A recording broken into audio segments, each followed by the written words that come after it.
Good morning to all of you. मैं आज आप लोग को ये बताना चाहूँगा, मैं लास्ट मेरा वीडियो में मैं बताया था कि आप लोग का जो ऑब्जेक्टिव ऑफ अप्रेंटिसशिप है अंडर 1961 का तहत में उसका उद्देश्य क्या है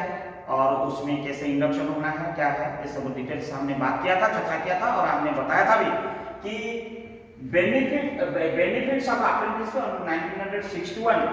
तहत में कि ये बेनिफिट दो प्रकार होता है। एक एम्प्लॉइज बेनिफिट होता है या वर्कर बेनिफिट आप लोग जिसको बोलते हैं एम्प्लॉय बेनिफिट। फिर दूसरा है जो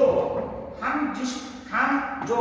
जहां ट्रेनिंग लेते हैं उसको एस्टैब्लिशमेंट बोलते हैं या कंपनी बोलते हैं, ऑर्गेनाइजेशन बोलते हैं या फर्म बोलते हैं,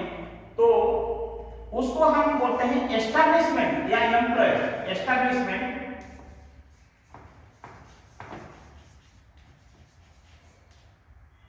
बेनिफिट्स हम ये दोनों आज चर्चा करेंगे डिटेल से, point wise. Let us start first the number 1 point, the employee benefit या वर्कर बेनिफिट। जब जो ट्रेनिंग या indirectly so to say training benefit during the ये अप्रेंटिसशिप ट्रेनिंग करने के बाद एक वर्कर का, एक ट्रेनिंग का, एक एम्प्लॉय का क्या बेनिफिट है। पहला बेनिफिट ये है कि गेन हैंड ऑन एक्सपीरियंस, उसके पास स्किल, एक्सपर्टाइज, एक्सपीरियंस जिसको हम बोलते हैं वो दक्षता उसका बढ़ जाएगा, उसका हाथ में आ जाएगा एक साल की अप्रेंटिसशिप में ट्रेनिंग के अंतर्गत, क्योंकि उन्होंने थ्योरी भी सीखा प्लस प्रैक्टिकल भी सीखा, एनवायरमेंट के बारे में जानकारी हुई और उसकी रूल रेगुलेशन कंपनी की क्या होता है, काम का क्या होता है, एस्टैब्लिशमेंट का क्या होता है, लीव के क्या होता है, मेडिकल लीव क्या होता है, यान लीव क्या होता है, कैजुअल लीव क्या होता है, एक्स्ट्राऑर्डिनरी लीव क्या होता है, वो सारी चीजें से उसको जानकारी पड़ गया। ट्रेनिंग पीरियड में वो आधा एम्प्लॉयज की कैसे रूल्स रेगुलेशंस ये सब जानकारी हो गया। Benefits from the support system and learning aids, उसको ये सारी सपोर्ट पता चला। डिपार्टमेंट क्या होता है, ये डिपार्टमेंट से क्या बेनिफिट होता है, स्टोर से हमको क्या benefit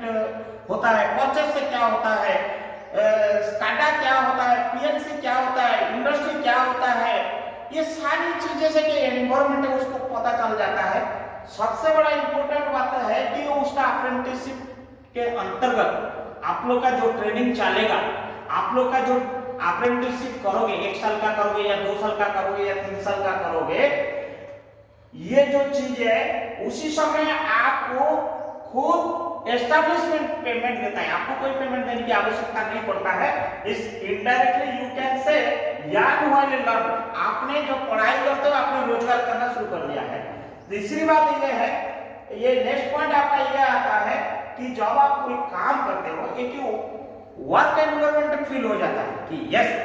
I am a worker, I am a employee. You are not feeling that मैं एक ट्रेनिंग हूँ, मैं एक ट्रेनिंग कर रहा हूँ या ट्रेनिंग हूँ। आपको कायदा से 8 घंटा आना है, ड्यूटी को रोस्टर में कैसे आना है,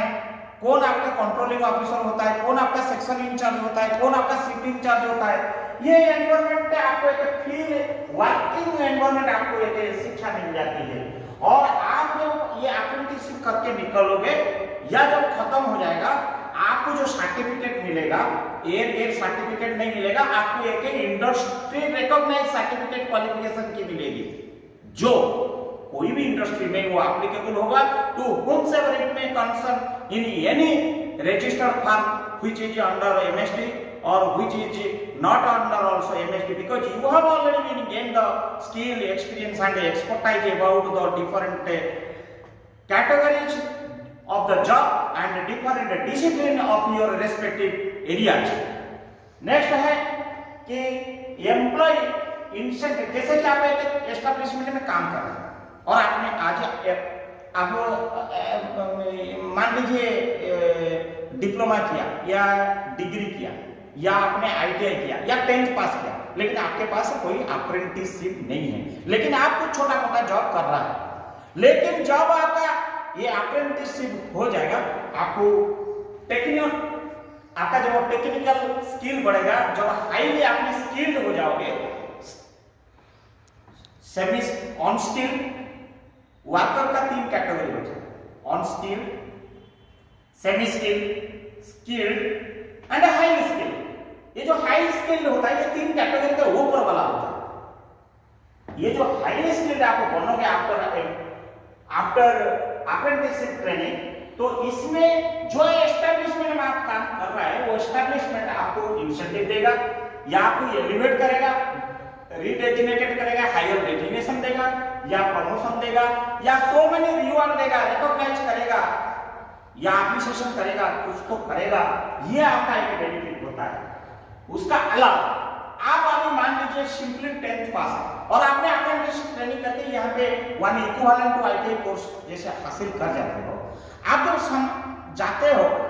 आप एक टेक्निकल बंदा बनते हो कहीं रेलवे में या इलेक्ट्रिसिटी बोर्ड में या कहीं गवर्नमेंट ऑर्गेनाइजेशन में या सेंट्रल गवर्नमेंट ऑर्गेनाइजेशन में या एनी पीएसयू में या नाल्को में, बाल्को में, एचईसी में या आपका कोल इंडिया में, कोई भी एनटीपीसी में या गार्डन रिस्क में या आपका कोई भी स्पेस सेक्टर में या स्टील सेक्टर में या पावर सेक्टर में कहीं भी आप जाएंगे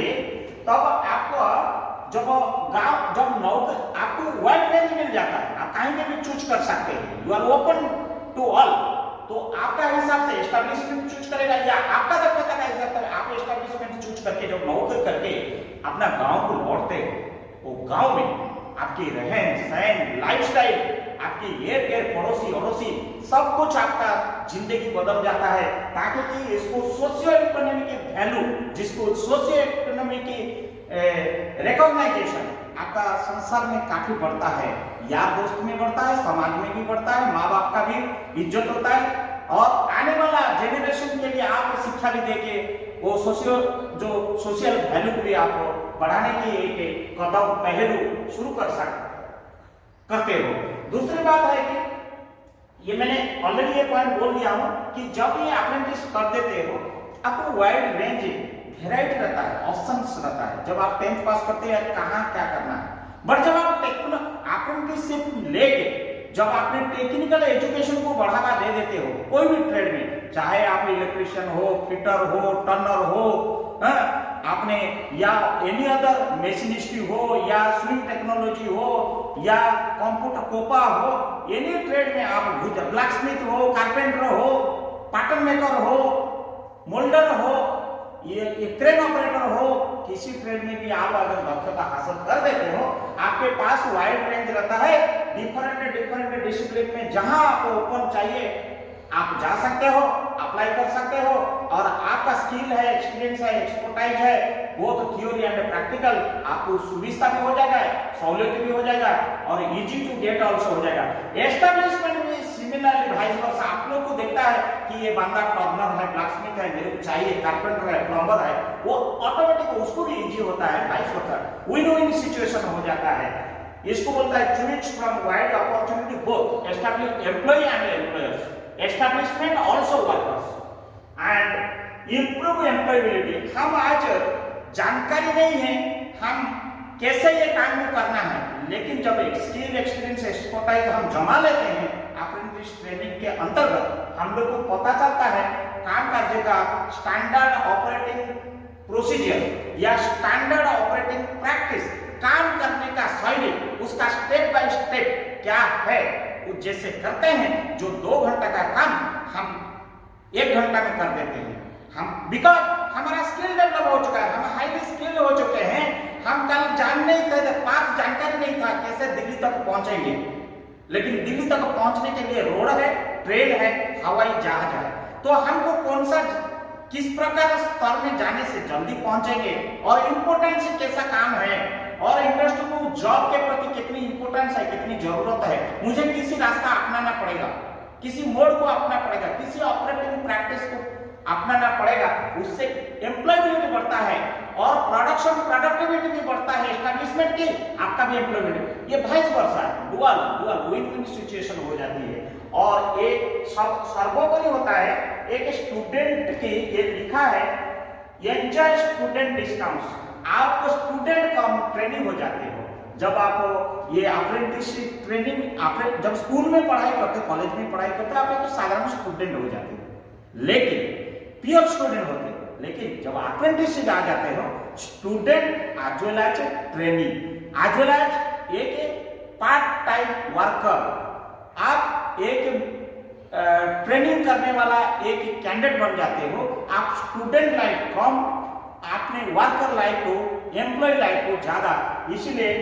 एंजॉय स्टूडेंट डिस्काउंट, जो स्टूडेंट का डिस्काउंट का जो आपने कर दिया, आपने वो बेनिफिट को एंजॉय करते हो। एंड सर्वोपरि इसका अलावा जो पॉइंट यहाँ पे मैं नहीं लिखा हूं, और बहुत सारे बेनिफिट्स है, जैसे कि एक माँ बाप के ऊपर ओवरबर्डन हमने कम कर दिया, liability cost to the families वो भी रिड्यूस हो गया, और साथ साथ हमने जब रोजगार किए, हमारा खुद का हायर एजुकेशन को एलिवेट करने के लिए किताब मटेरियल, स्टडी मटेरियल को भी इंतजाम करने के लिए हमारा पास पैसा का भी कोई कमी नहीं पड़ा, क्योंकि ट्रेनिंग पीरियड में यहाँ पॉइंट में आता है गेट पेड टू लर्न और यंग व्हाइल लर्न। हम लोग को तो पैसा मिल रहा है, हम ये करते हैं। और दूसरी बात, हम ये पैसा को अगर अच्छा से उपयोग करें, यूटिलाइज करें, ताकि कि जो गरीब गुरबा लोग को, अगर हमारे यार दोस्त जो ये स्कीम में नहीं, आपके ग्रामीण इलाका में है, पढ़ाई के लिए कोई कुछ किताब नहीं पाता, हम लोग को और मदद करेंगे, तो हम लोग एक इंटीग्रिटी होके हम लोग एक दूसरे को मदद करके भाईचारा के नाते समाज को अग्रणी पंथ में ले चलेंगे। हमने फिर दूसरा स्लाइड में कभी बताएंगे कि एस्टैब्लिशमेंट की बेनिफिट्स क्या है। आज हम एम्प्लॉयज की बेनिफिट, ये अप्रेंटिसशिप अंडर 1961 का एक्ट के तहत हमने बताया, फिर हमने चर्चा बाकी वीडियो में कभी करेंगे कि establishment I mean the organisation या कंपनी या फर्म, उन लोग को क्या बेनिफिट है अगर